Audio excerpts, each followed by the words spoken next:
पुणे जिल्ह्यामधील 21 विधानसभा मतदारसंघामध्ये जी मतदान प्रक्रिया आहे ती खरं तर उद्या पार होत आहे आणि याच अनुषंगाने मतदान केंद्रावरती जे मतदानाचं साहित्य आहे ते वाटप करण्याची लगबग सध्या प्रशासनाकडून सुरू असल्याचं आपल्याला पाहायला मिळतं आहे। या ठिकाणी पाहतो की आपण सध्या आलो आहोत खेड आळंदी विधानसभा मतदारसंघामध्ये।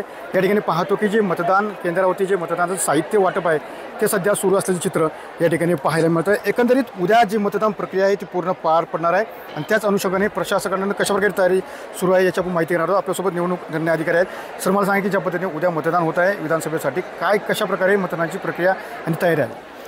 खेड आळंदी विधानसभा मतदारसंघामध्ये एकूण 389 मतदान केंद्र आहेत।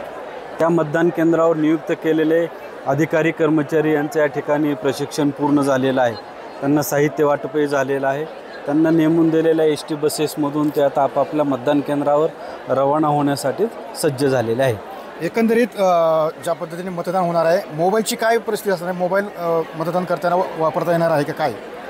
कोणत्याही मतदाराला किंवा कोणत्याही मतदान अधिकारी यांना ज्यांना परवानगी आहे मोबाईल आत नेण्यासाठी तेवढेच मतदान अधिकारी मोबाईल वापरू शकतील।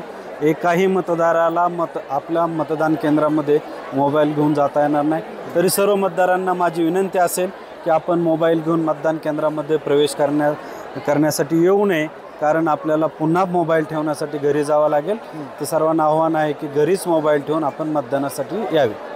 नक्की ज्या पद्धतीने पाहिले की खरं तर मतदान केंद्रावरती मतदान करताना मोबाईलला कोणत्या प्रकारचा त्या ठिकाणी घेऊन जाता येणार नाही अशी माहिती या ठिकाणी मिळाली आहे। मात्र एकंदरीत ज्या पद्धतीने पाहिलं की कायदा सुव्यवस्था राखण्यासाठी पोलिसांचा बंदोबस्त या ठिकाणी मोठ्या प्रमाणामध्ये तैनात केलेलं आपल्याला पाहायला मिळत आहे। कॅमेरामन प्रमेश स्वामी, सुनील दिगळे, TV9 मराठी, खेड, पुणे।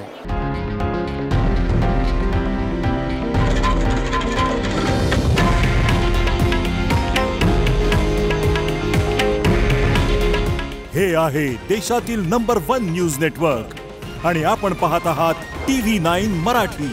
काळजी तुमची, हित महाराष्ट्राचं।